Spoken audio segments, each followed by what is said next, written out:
A warm welcome to one and all. I'm Dr. Shubhaprada. I'm working as a Nadi Vaidya at the Shri Shri Tattva, and also I'm a yoga instructor. Let's begin with a prayer to Patanjali Maharishi. Om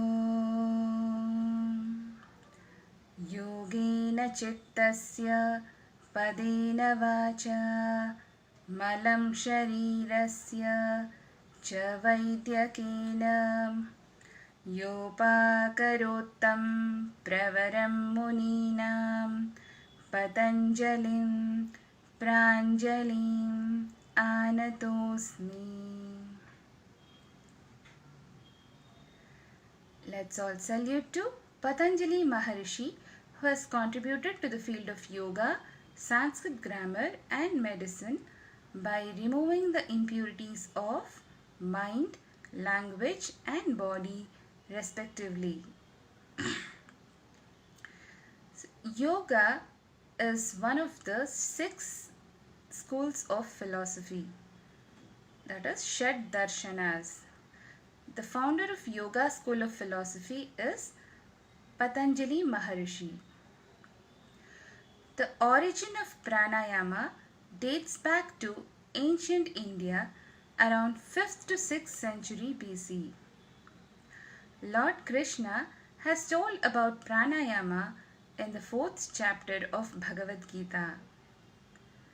And Patanjali has mentioned about yoga and pranayamas in his book Patanjali Yoga Sutras. And the Svatma Rama has written about Hatha Yoga Pradipika, which is one of the important yoga textbooks. Pranayama is one of the 4th angas of Ashtanga Yoga. The Ashtanga Yoga include Yama, Niyama, Asana, Pranayama, Pratyahara, Dharana, Dhyana and Samadhi. So pranayama acts as a bridge between the mind and the body. The definition, the word pranayama is composed of 2 words, prana plus ayama. Prana is the breath or the vital energy. Ayama means length or expansion. So the literal meaning is expansion or lengthening the breath, that is pranayama.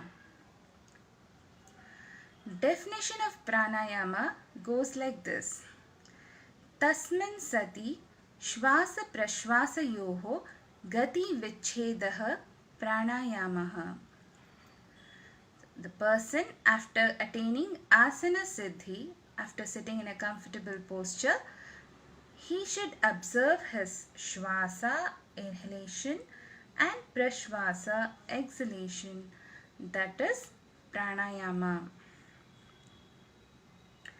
The stages of pranayama are 3, that is Puraka, Rechaka and Kumbhaka.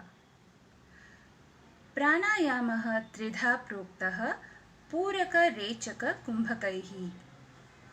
Puraka is inhalation, Rechaka is exhalation and Kumbhaka is holding the breath.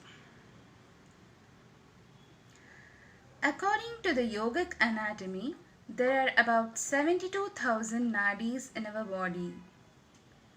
Nadis are the channels which carry the vital energy to each and every part of the body.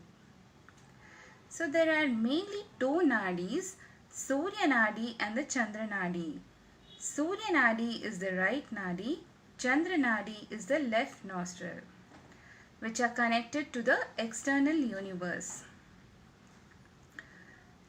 So when we do pranayama, the Sushumna Nadi, the main nadi, gets energized and in turn it energizes the Shat Chakras. The Shat Chakras are the energy centers situated in the vertebral column.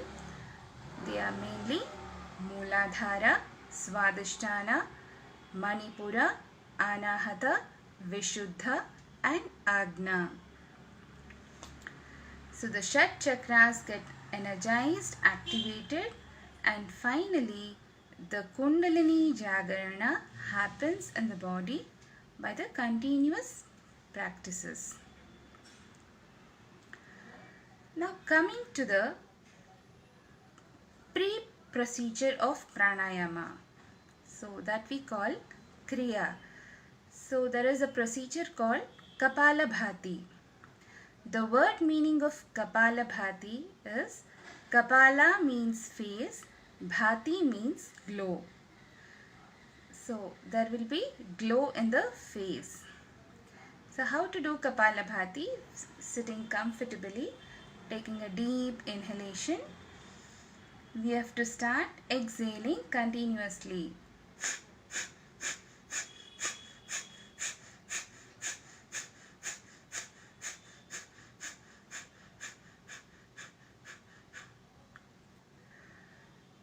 So this is the procedure of Kapalabhati.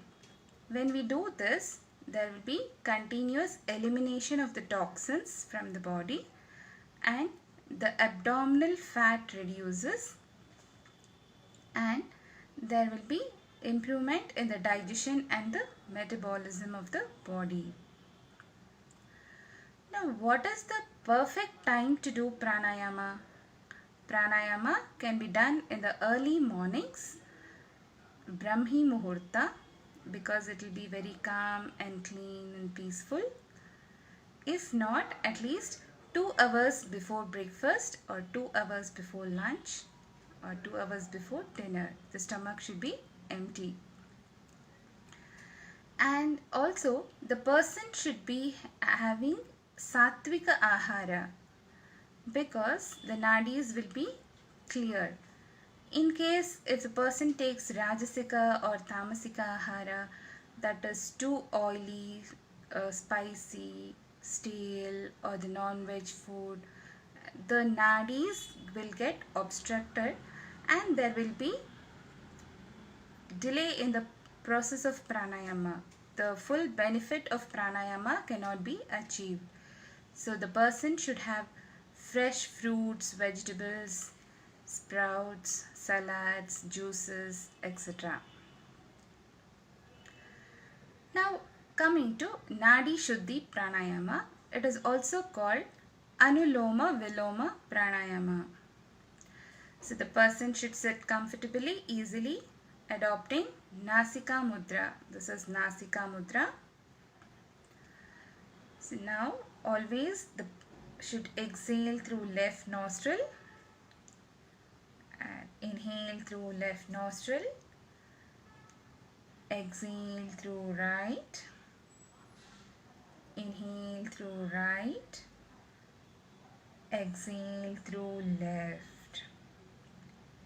Deep inhalation, slow exhalation. Deep inhalation, slow exhalation.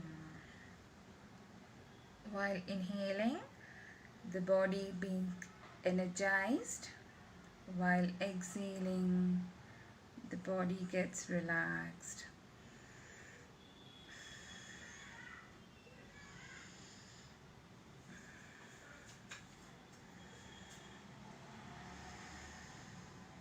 So like this, Nadi Shodhana Pranayama should be done and always end it through the left nostril. And minimum of 9 rounds of pranayama should be done because it is said that there are 9 openings in our body, 7 in the upper region and 2 in the lower region.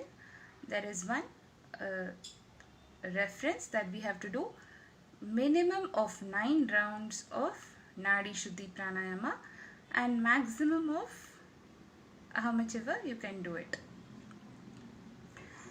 So after doing all these basic things, Kapalabhati, Nadi Shodhana and all, we'll discuss about the types of pranayama.